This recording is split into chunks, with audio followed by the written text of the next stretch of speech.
Oi, Antônio, muito obrigado, pessoal. Boa noite a todos. Realmente, a lição estudada hoje foi muito importante, né? E chama a atenção a necessidade do estudo, de conhecer como a mediunidade funciona em cada um de nós, né? Também tem aquela questão importante, né? Que cada mediunidade tem sua utilidade. Cada médium, né? Ele tem tanta importância quanto o outro no exercício da mediunidade.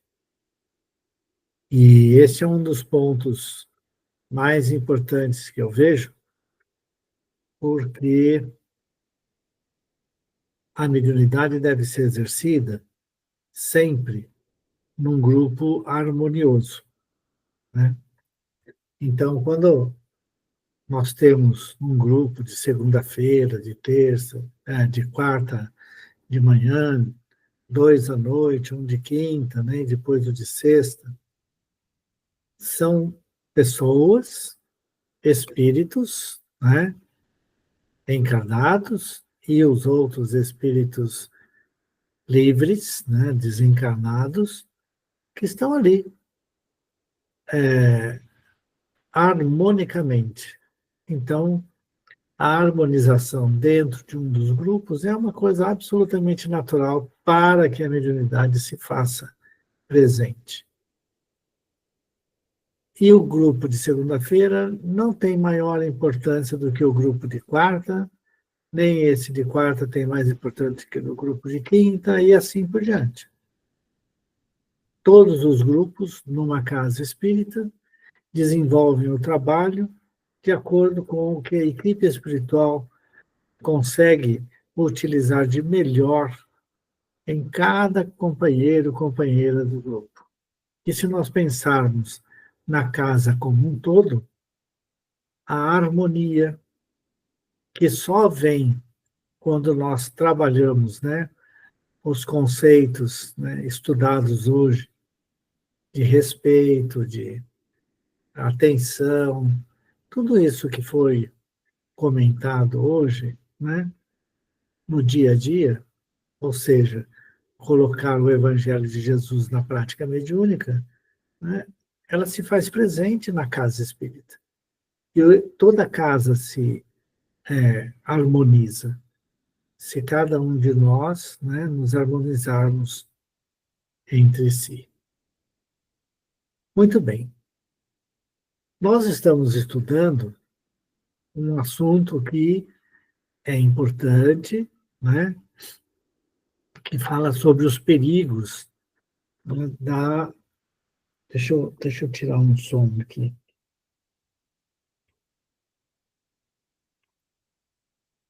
Fala sobre os perigos e inconvenientes da mediunidade. Ela tem relação com a mensagem 43, se não me engano, do livro Seara dos Médiuns, né? E a 43, que fala assim, mediunidade. Você gravou? O que eu gravei? Aí os estudos. Eu não ouvi. Ah, não ouviu? Ah, eu acho que está gravado, sim. Sim, está sendo gravado, sim. Ah, beleza, obrigada.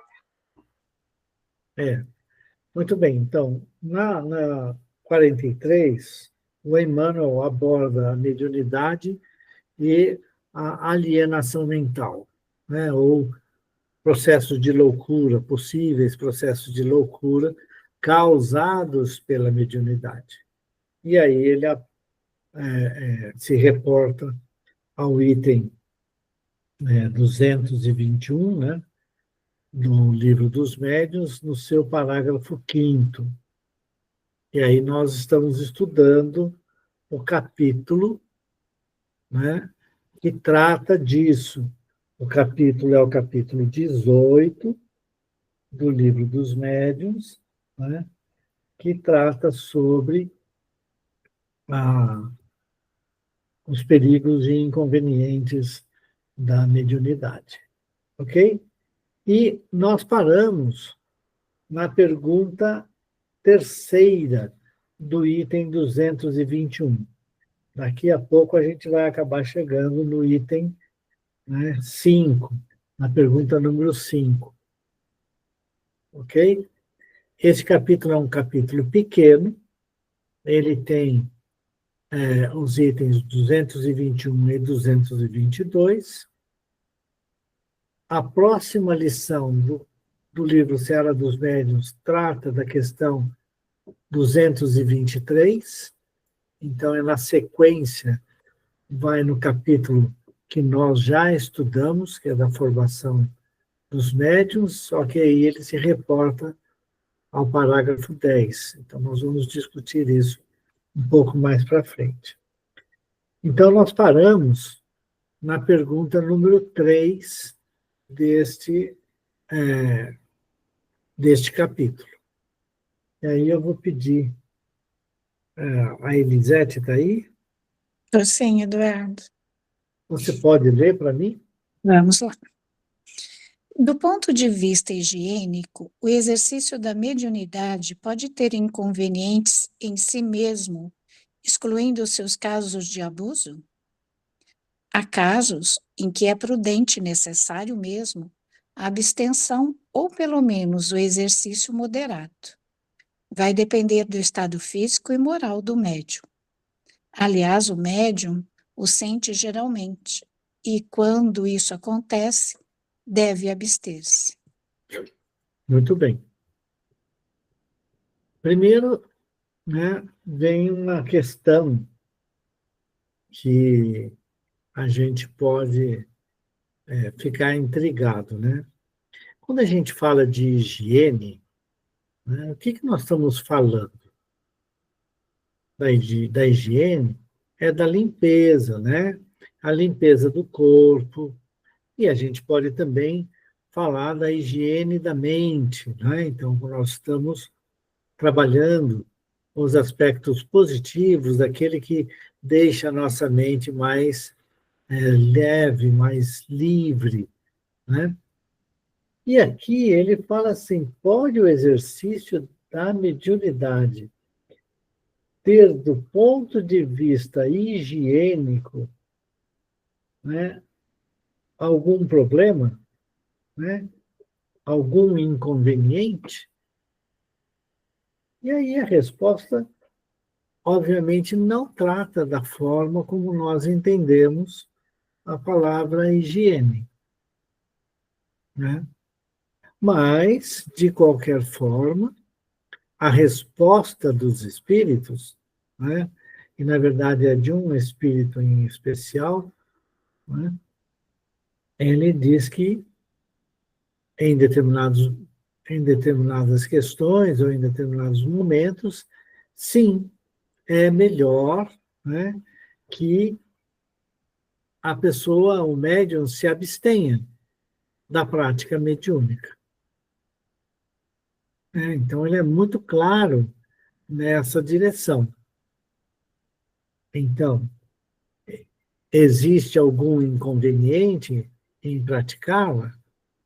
Bom, vai depender, né, do estado físico e moral do médium. Veja que ele não fala mental, né? Ele fala moral, o que exige uma certa higiene mental, né? Quando nós pensamos numa moral elevada e o nosso exemplo, a nossa base moral é o Evangelho, né? O médium precisa evangelizar-se.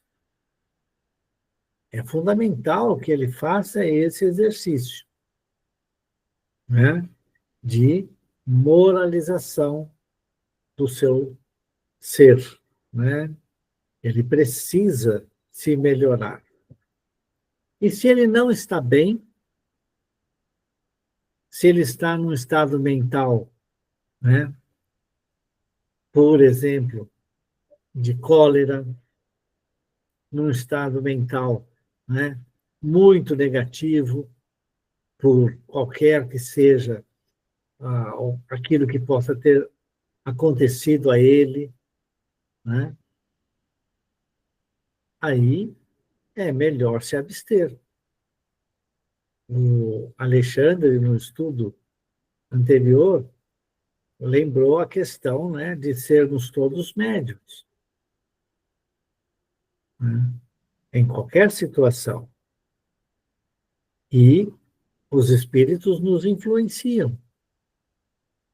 E se nós não estivermos bem influenciados, né, o exercício da mediunidade, e aqui, geralmente, o Kardec estava tratando da psicografia, certo?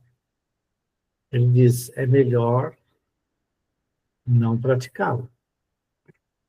E tem mais interessante, né? Porque aqui na minha tradução, ele diz assim, se o médium experimentar fadiga, né, ele deve abster-se da prática mediúnica. Mas veja que isso são por intervalos pequenos, né? É só o médium se recompor, tudo, estudar, estar com a saúde física normal, ele pode voltar à prática mediúnica, sem problema nenhum. Dúvidas? Comentários?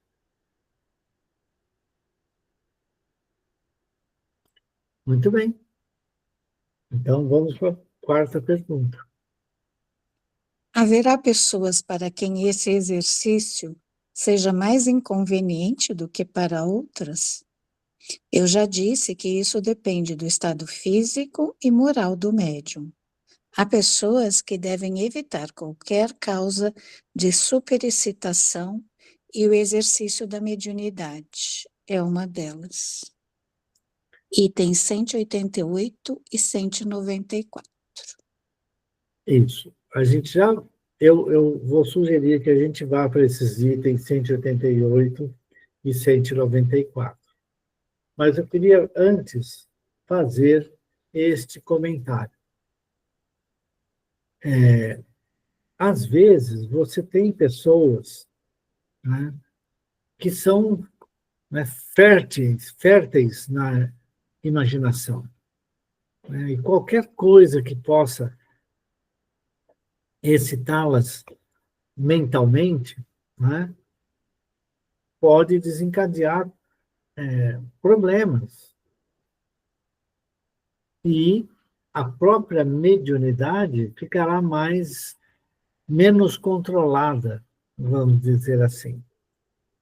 A gente lembra que todos os médiuns participam da comunicação, de alguma forma.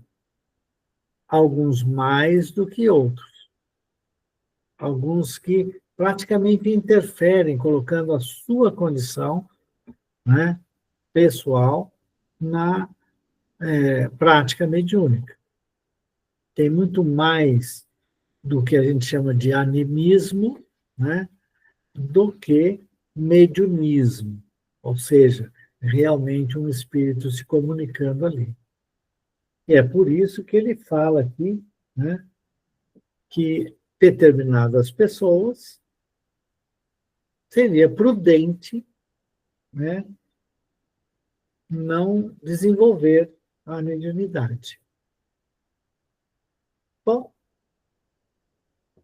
a mediunidade é uma das possibilidades de sobreexcitar a mente de uma pessoa, né, que é bastante suscetível, né, a influenciações,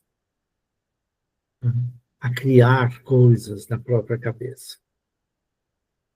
Você pode ir lá ver o item 188 do Livro dos Médiuns, Eu não sei em que capítulo ele está, Elisete. Estou vendo aqui já. 191, 188. Quadro sinótico das diferentes espécies de médios. Está nesse Ih. subitem. Aí o Ah, 188. Espécies comuns a todos os gêneros de mediunidade. Médios sensitivos. Pessoas que são capazes de sentir a presença dos espíritos por uma impressão geral ou local, vaga ou material. A maioria delas distingue os espíritos bons dos maus pela natureza da impressão. Item 164. Os médiuns delicados e muito sensíveis devem abster-se das comunicações que os espíritos violentos ou cuja impressão é penosa por causa da fadiga que daí resulta. ok. Então a gente nota aí, né, as advertências da equipe espiritual que trabalhava com Kardec sobre o exercício da mediunidade. Então, aquelas pessoas cuja imaginação, né, é muito fértil, as coisas a pessoa é muito influenciável, né, tem que tomar cuidado no exercício da mediunidade. E o 194? Aí tem mais 2 itens nesse 188. Itens não, tipos de médiuns, que primeiro foi o sensitivo. Aí Certo. tem médiuns naturais ou inconscientes. Os que produzem os fenômenos espontaneamente, sem nenhuma participação da própria vontade, e na maioria das vezes, à sua revelia. Item 161. Aí os médios facultativos ou voluntários. Os que têm o poder de provocar os fenômenos por ato da própria vontade. Item 160. Seja qual for essa vontade, eles nada podem, se os espíritos se recusam, o que prova a intervenção de uma força estranha. Muito bem. Então a gente nota, né, que não há comunicação sem que o espírito queira que haja. Daí um dos aspectos mais importantes, né, que o Kardec alertava é que muita gente não vê problema, porque estão acostumados a uma troca, né, de serviço. Eu pago para você fazer uma coisa, você faz aquele serviço, contratado por mim, né? Só que, no intercâmbio mediúnico, o médium não tem poder sobre os espíritos. Então, eu quero contratar alguém, eu pago para conversar com o meu pai, que já desencarnou. E quem vai garantir que o meu pai se submeterá à vontade do médium para se comunicar comigo? E se vier um espírito que se apresente como meu pai, certo? Como que eu vou ter certeza de que realmente é o meu pai que está ali? Então, são alertas, e é por causa disso, né, que os espíritos alertam sobre a questão da mediunidade ser feita de forma caritativa, ser feita de forma, né, sem nenhuma recompensa, seja material ou espiritual, ou sem que o médium espere qualquer recompensa, seja material ou espiritual. Né? Como nós estamos vivendo na Terra, e muitas vezes o médium, né, tem o problema da sobrevivência e ele aceita o dinheiro. E aí tem que produzir o fenômeno, e se ele não puder? Como fica? Né? É a questão para se pensar. Item 194, só para a gente... O 194, ele fala segundo as qualidades físicas do médium. Aí tem médiuns calmos, médiuns velozes e médiuns convulsivos. Médiuns calmos escrevem sempre com certa lentidão e sem experimentar a mais ligeira agitação. Médiuns velozes escreve com rapidez maior do que normalmente o faria em seu estado habitual. Os espíritos se comunicam por meio deles com a rapidez do relâmpago.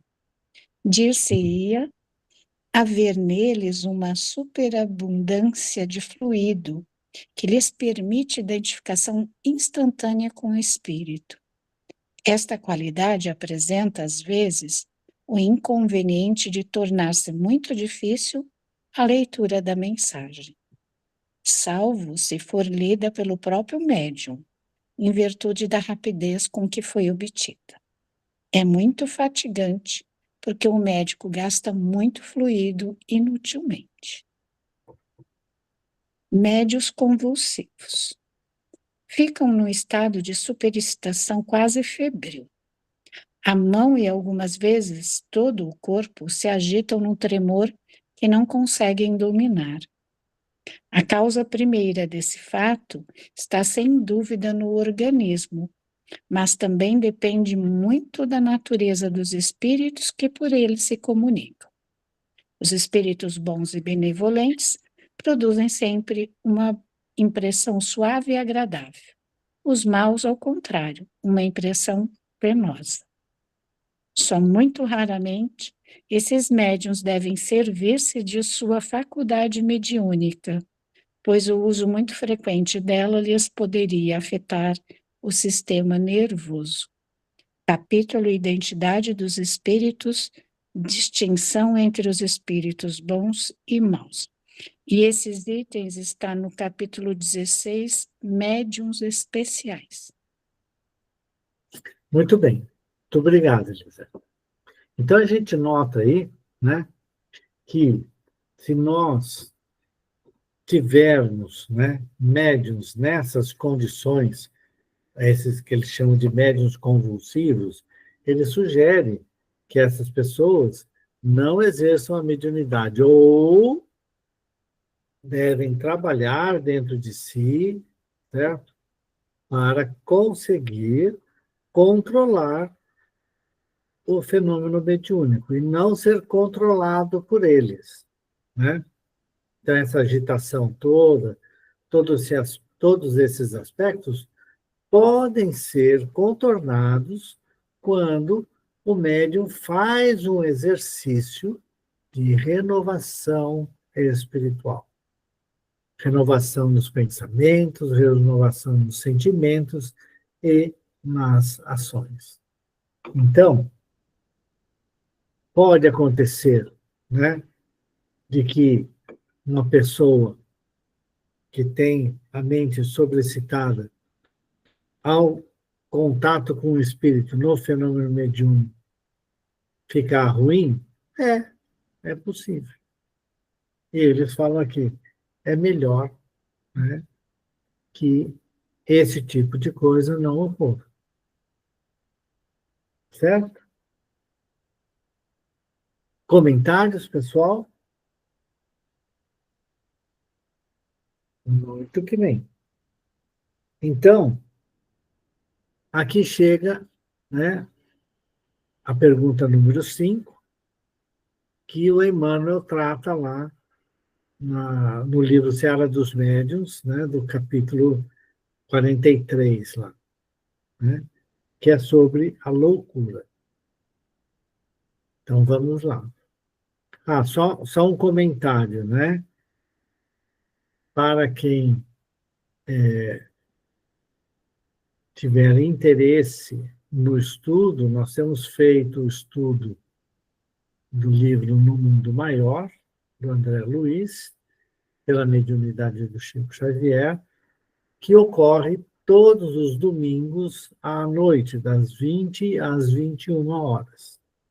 né? E nós acabamos de estudar um capítulo interessantíssimo sobre mediunidade. Ok? Muito bem. Então vamos em frente, por favor. O subitem é da influência do exercício da mediunidade sobre o cérebro. Questão 5. A mediunidade poderia produzir a loucura? Não mais do que qualquer outra coisa, desde que não haja predisposição para isso, em virtude de fraqueza cerebral. A mediunidade não produzirá loucura se esta já não existir em estado rudimentar. Porém, se o seu princípio já existe, o que facilmente se reconhece pelo estado moral da pessoa, o bom senso nos diz que devemos ser cautelosos, sob todos os pontos de vista, pois qualquer abalo pode ser prejudicial. Muito bem. A mediunidade pode levar à loucura? Porque essa é uma das coisas mais comuns de serem faladas, né, contra o espiritismo, de que o exercício da mediunidade leva a pessoa a ficar louca. E a resposta dos espíritos, muito claramente, é que, bom, pode, desde que o germe que pode levar o indivíduo à loucura já não estiver, né? Eu vou até colocar assim a palavra no DNA do indivíduo, né? Se ele tiver a predisposição para a loucura, num processo de transe mediúnico, o médium pode ficar abalado e, nessa forma, ele ter, né, ou ter ataques, né, que o levariam à loucura. Ok? Então, é importante notar que a mediunidade não é a causa. A causa da loucura já pré-existe no indivíduo. É ele que, no seu estado mental, antes de reencarnar, né, colocou à prova da possível loucura, né, ocorrer com ele. E aí é importante estar atento a todos esses aspectos que podem levar depois o médium, né, a ter problemas, né, a gente vai usar de loucura, né? Que sempre parece que no estado de loucura a pessoa fica violenta, fica isso, aquilo, mas não necessariamente. Ok? Comentários, porque eu acho que esse é um comentário, um assunto que merece comentários. Eduardo, a Lídia sempre falava isso, que se não fosse a mediunidade, ela não sabia onde que ela ia estar. Porque uma das maiores dificuldades do meu pai, quando ele iniciou, foi justamente essa. Praticamente a família inteira, né, foi para cima, no caso da minha mãe, dizendo que ela ia deixar ele louco. E vinham assim, falavam abertamente assim para ela. É por isso que eu tenho assim, uma admiração muito grande por ela, pela Lídia e pela Leda. Porque elas sempre foram muito firmes nesse ponto. Em nenhum momento elas deixaram que meu pai se afetasse por isso. E realmente, porque ele, muito antes, desde moço, Ele trabalhava no posto, ele via os espíritos passando, ele conversava com eles. Ah, você não pode ir lá no banheiro, não, que você vai sujar tudo lá. E todo mundo ficava olhando e vendo ele falando sozinho, e ficando bravo com gente que não existia. E ali em volta do posto que a gente tinha, a maioria eram tudo pessoas que tinham cultura, que tinham, eram professores, eram diretores de escola, eram pessoas que tinham estudo na época, né? Uhum. Então, assim, era difícil para ele. Mas ele ia na igreja, lá do Desterro, o irmão Roberto falava para ele, seu lugar não é aqui. E tinha gente que perguntava, pela onde que é o lugar dele? Tem que expulsar esses demônios dele. Então, e quando encontravam com a minha mãe, eles cobravam dela isso. Porque todos eles sabiam que ela era espírita, e que vinha de família espírita. Uhum. Né? A não ser o vizinho nosso de cima do posto, o Sebastião e a dona Adelina, que já eram espíritas e entendiam perfeitamente. Mas assim, a cada 20, um entendia, o resto tudo era aquela coisa pesada. Né? E se não tiver uma firmeza mesmo, Eduardo, sucumbe, cai. É a questão, na verdade, o problema da firmeza não é só a questão da firmeza, né? É uma questão que eu acredito que seja de disposição para conhecer. Veja, sua mãe era espírita, vinha de família espírita, e seu pai era católico, vinha de família católica, certo? E na época do casamento deles, que ainda hoje a gente vê esse tipo de coisa, né? Bom, o marido mandava na casa,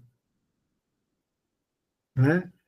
Ele tinha mediunidade, ele pensava que era mediunidade, ele via os espíritos, ele pensava que era espírito, ele simplesmente considerava como pessoa normal. Aquilo não era natural para ele. E por que ele ia deixar a Igreja Católica? Para ele, aquelas coisas eram absolutamente naturais, normais, Engraçado é que daquilo que ele depois de uma via. época, Eduardo, Né? depois de uma época que ele começou a perceber que realmente eram espíritas. Por quê? Quando ele começou a viajar com caminhão, né, era sempre no posto Rocinho em Pirassununga. Uhum. Saía de Casabranca, ia a Porto Ferreira entrava por dentro, pegava a Anhanguera e vinha para Campinas. Quando chegava no posto Rocinho em Pirassununga, ele olhava para o lado, caminhão andando, duas pessoas ali, ou uma, e às vezes era padre, era leproso, era ranceniano, era doente, era todo tipo de espíritos. Né? E aí ele chegava em casa e contava para minha mãe. Ou quando ele passava por Mojimirim, ele contava para Lídia e para Leda. Mas ela sempre respeitando a condição dele. Aí depois foram falando, olha, é espírito. E aí ele começou a entender que aquilo que ele via como natural e que ele não entendia por que os outros falavam que ele estava ficando louco, né? Ele começou a entender que como você falou para ele no começo, tudo isso era natural, era simples. Então, mas ele poderia, se ele tivesse vontade, né, de estudar antes, de entender o que era isso. E demorou, hein? Né? Demorou. Pois é. Então, são as escolhas de cada um.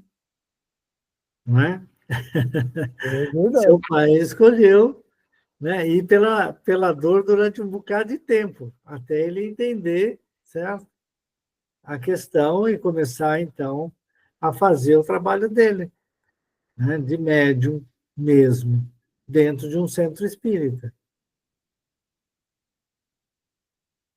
Aí tem muitas e muitas pessoas que vivenciam esse tipo de coisa também nas suas famílias. problema é que o preconceito é muito grande. Ainda é muito grande. E é interessante que parece recrudescer de tempos em tempos, né? Com essas definições de que quem se comunica pelos espíritas, pelos médiums, né, são, na verdade, os demônios, né? E demônio não é espírito, né? Demônio é um demônio, é uma coisa ruim, né? E ele é um demônio que pode, inclusive, morrer, pode desaparecer, certo? E esse recrudescimento acontece de tempos em tempos. E aí, quando você tem dentro da casa espírita, certo? Jovens que têm medo desse tipo de coisa, você não segura jovem dentro da casa espírita. Por desconhecimento. Por isso que, quando no estudo anterior estava se falando da necessidade de se entender a mediunidade. Se entender a mediunidade é estudar, é fazer isso que nós estamos fazendo aqui. É Não entender. sozinho. Não, é um fenômeno natural, certo? Que tem as mesmas situações. Por exemplo, você pega um cantor, se ele não cuidar, ficar usando, né,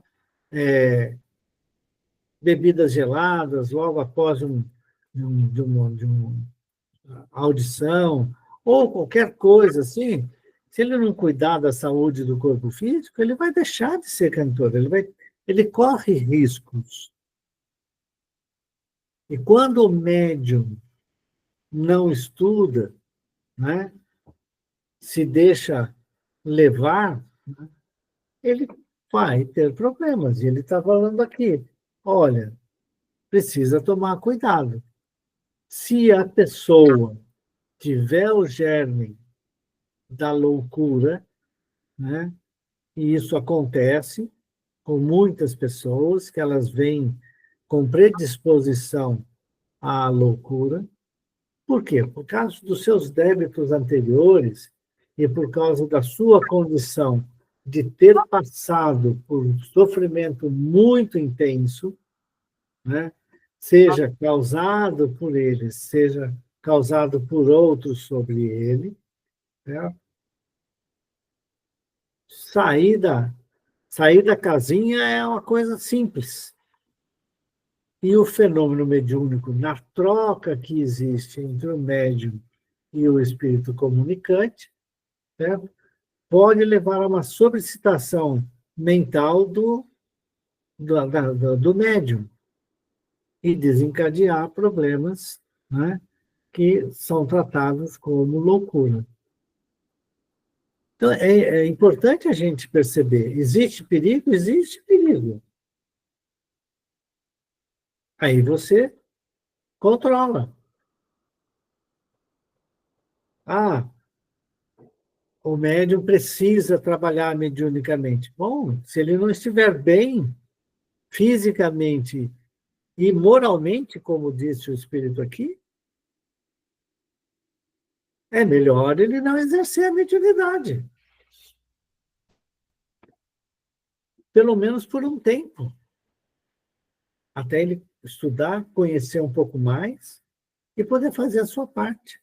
Porque também dependeria de quem está ao redor dele, né, Eduardo? Porque se ele está, por exemplo, sozinho, ele depende das pessoas do centro. Mas se ele tem uma família, e essa família ajuda, bem, e se não ajuda?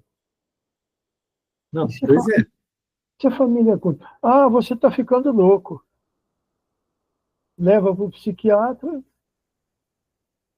Então, Eu já coloquei aqui uma vez, no estudo, né, o caso de uma amiga minha, muito querida, inteligentíssima, tal, mas daquelas católicas mais ferrenhas, assim. E o irmão dela sempre apresentou sintomas de mediunidade. Desde que eu o conheci, desde que ele tinha 14 anos, né? Eu estava na casa, ele apresentou alguns episódios assim, mais tarde, a gente conversando, eu comentei com ela, eu falei assim, olha, eu sugeriria muito fortemente que você levasse o seu irmão a um centro espírita. Não é centro de Umbanda, é um centro espírita para atendimento fraterno. Porque eu acho que esses estados que ele tem apresentado, essas situações aí que ele tem apresentado, são questões mediúnicas, ele é médium. Os espíritos estão utilizando ele para criar esses estados de confusão aqui dentro da sua casa. Bom, ela falou assim, não, muito obrigado. E cortou completamente o assunto. Tudo bem. Bom, esse irmão dela passou dos 14 anos até os 51 tomando remédio para não, não apresentar os problemas de loucura que ele desenvolveu. Morreu, muito provavelmente envenenado por lítio, né, que foram, durante os últimos 5 anos da vida dele, os remédios, quase todos os remédios que tratavam de problemas mentais, né, tinham o lítio como um dos elementos constituintes da fórmula. Então, ele passou uma vida tomando remédio, não pôde desenvolver a mediunidade, não Comprometeu mais ainda. por causa, infelizmente, da família. É. É isso. Daí é que você precisa estar muito atento, né, para não permitir que isso ocorra. Vamos em frente? Quer comentar mais alguma coisa? Não? Então, passamos o item que o Emmanuel tinha chamado, ok? Sobre a possibilidade de loucura. Ou seja, a mediunidade não leva à loucura. A não ser que o espírito ou médium, né, não faça aquilo que é sugerido a todos os médiuns, que é estudar o Evangelho, entender o Evangelho e colocá-lo em prática. Buscar a sua transformação moral. É fundamental que ele faça isso. Se ele tiver propensão à loucura, desde que reencarnou, e for trabalhar mediunicamente, pode ocorrer o fato, né, da loucura se instalar. Mas lembra sempre, nós somos responsáveis por tudo aquilo que fazemos. Nós fazemos as escolhas. Esse é o ponto-chave, fundamental. Né? E, portanto, a gente vai ou não entrar num processo de loucura se nós permitirmos que isso aconteça. Ok?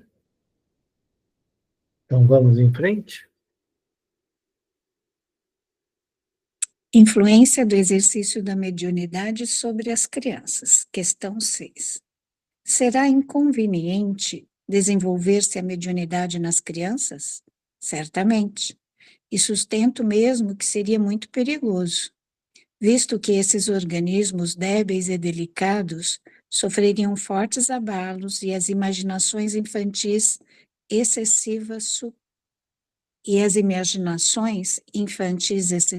superexcitação.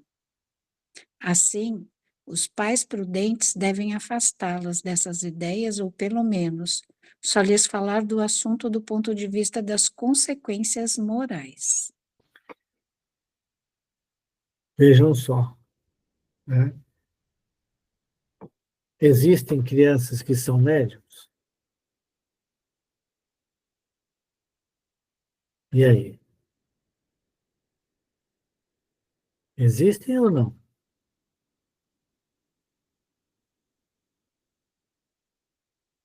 Eu acho que existe.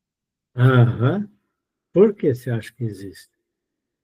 Porque eles falam umas coisas assim, mas eles são novos e já sabem coisas, mas antes da gente falar alguma coisa, eles já, né? Eu tenho 4 netos, né? Todos, Hum, então eu vejo que eles têm uma intuição, né, das coisas. Eu não sei falar agora para você, não certo. sei, Não, tudo mas bem. eu acho que tem mediunidade, sim. Então, o fenômeno mediúnico, como que ele se instala? Como que ele se processa, né?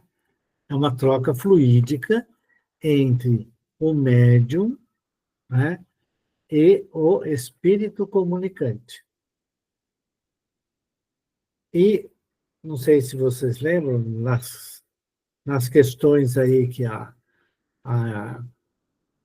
Elisete leu, né, você tem aqueles médiuns que são involuntários, ou eles não sabem nada, eu não lembro bem, é como se fosse a revelia. Muitos e muitos casos de fenômenos de efeitos físicos que ocorrem em muitas casas, né? Movimento de objetos, pegar fogo em materiais, quaisquer da casa, né? Aparecer pedras caindo dentro da casa, misturar açúcar com farinha, açúcar com sal, e por aí vai, né? São coisas que trazem confusão, né? Muitas e muitas vezes o epicentro é um médium sem não saber que é médium. E muitas vezes são adolescentes, são crianças aí, né, que ainda não chegaram nos 18 anos. Aqui, no Brasil, o jovem até os 18 anos, ele, em princípio, é uma criança. Ele é considerado criança, mesmo sendo adolescente, né? Mas ele é considerado criança. Né? Ah, e esses fenômenos ocorrem muitas vezes desta forma, sem a pessoa saber que é médium. Então, recentemente nós conhecemos o caso de uma criança, né, que sofre um ataque de espíritos que querem prejudicá-lo. E provavelmente, muitas vezes, você tem ali a ação de um fenômeno mediúnico ocorrendo. Por quê? Porque ela é criança, mas ela veio com a mediunidade, né? E, portanto, ela sofre a ação dos espíritos sobre ela. Então, ela é médium. O Alexandre, se fiando lá na pergunta 459 do Livro dos Espíritos, né, usa a palavra, olha, nós todos somos médiums. E é verdadeiro. Aí, os espíritos falam assim, olha, é melhor não. Principalmente por quê? Qual que é o objetivo da mediunidade? É a transformação moral do indivíduo. Uma criança, ela não está com a consciência ligada nessa questão da transformação moral. Ela é uma criança. Ela recebe, sim, dos pais, e deveria receber dos pais, né, um aporte grande de ensinamentos que elevassem a sua moral, falando sobre ser bondosa, uma criança bondosa, uma criança responsável, uma criança que, que faz a caridade, que faz o bem para os outros, criança consciente da importância de estudar, e todas aquelas coisas que elevem, né, a criança e para acúmulo das virtudes, né, a paciência, a consciência do dever que tem que ser retamente cumprido, a honestidade, né, a bondade, todas essas coisas, os pais devem passar, principalmente na infância até a adolescência, porque são esses valores morais que os pais conseguem passar para os filhos, porque os filhos são espíritos trazendo sua história do passado. Ele só vai tomar consciência dos seus atos depois que se tornar, né, uma pessoa, vamos dizer assim, adulta, né, quando ela conseguir discernir claramente o que é bom e o que é ruim, o que é bem e o que é mal, e as consequências de agir no bem e as consequências de agir no mal. E se ele traz tendências de vidas passadas de ser, né, um infrator da justiça divina, ao receber nessa nova encarnação novos conceitos morais trazidos pelos pais, certo? Quando aquilo que aflora do passado chegar para uma ação dele, ele vai ter o freio moral trazido pelos ensinamentos dos pais. E aos poucos ele vai se conscientizando da necessidade da sua transformação moral. A criança não tem isso. E, no caso do exercício da mediunidade, certo? Dado que, para exercitar a mediunidade dentro da moral de Jesus, para não cair nas mãos de espíritos, né, zombeteiros, infelizes, sofredores, é preciso que o médium se transforme. E a criança não está pensando nessas coisas. Então, é perigoso. Eles falam, o Espírito fala muito claramente aqui, né? Existe inconveniente em desenvolver-se a mediunidade nas crianças? Certamente. E eu acho mesmo que é muito perigoso, pois que esses organismos débeis e delicados sofreriam, por essa forma, grandes abalos.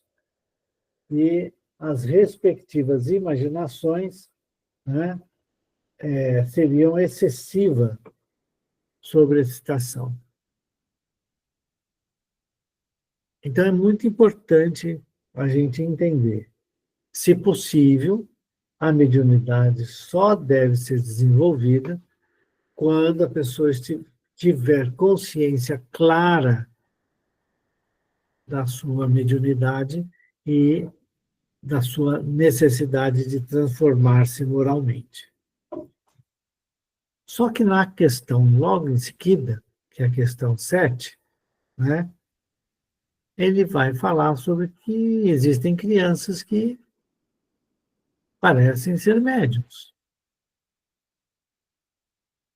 E aí vai ficar para a próxima semana a gente estudar isso.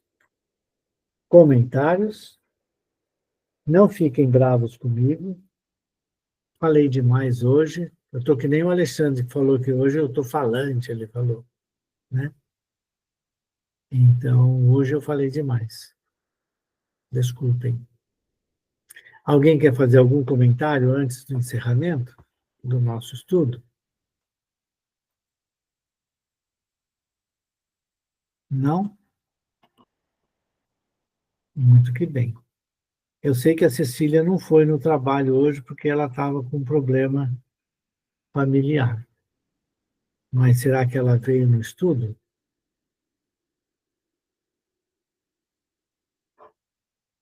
Acho que não. Alguém quer fazer a prece de encerramento? Não? Então eu faço. Amado Mestre Jesus, chegamos ao término do nosso estudo sobre a mediunidade. Agradecemos profundamente a equipe espiritual do nosso cantinho, pelo carinho, pelo amparo, pelo amor com que nos ensina. Pedimos, Senhor, que a nossa prece seja entregue nas mãos da equipe espiritual, em benefício do irmão mais necessitado. Encerrando assim com todo o nosso agradecimento a esses espíritos queridos e amigos, encerrando então o nosso trabalho de estudo da mediunidade. Pai nosso que estais no céu, santificado seja o vosso nome, venha a nós o vosso reino, seja feita a vossa vontade, assim na terra como no céu. O pão nosso de cada dia nos dai hoje. Perdoai, Senhor, nossas dívidas, como perdoarmos nossos devedores. Perdoai nossas ofensas, conforme perdoarmos aos nossos ofensores. Não nos deixeis cair em tentação, mas livrai-nos de todo mal, que assim seja. Está encerrado o nosso estudo de hoje. Boa noite. Boa noite, Eduardo. Boa noite. Boa noite, Eduardo. Boa noite, Boa pessoal. noite. Oi, Antônio. Boa noite. Boa noite a todos. Boa Obrigada. noite. Boa noite. Abraço. Boa noite. O Antônio já saiu? Eita. Então vou ver se eu consigo desligar aqui o... Ah, já desligou? Não, tem aqui.